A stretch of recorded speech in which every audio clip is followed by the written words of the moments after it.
A principios del siglo XIX el reino de España se ve manipulado por un poderoso enemigo, el Imperio francés, capitaneado por Napoleón. Lo que parecía una alianza para controlar al reino de Portugal será el pretexto perfecto para iniciar una guerra sin precedentes.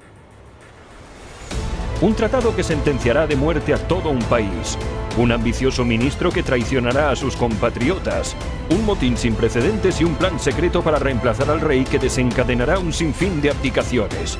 Los enfrentamientos entre afrancesados y patriotas escribirán los episodios más sangrientos de la historia de España.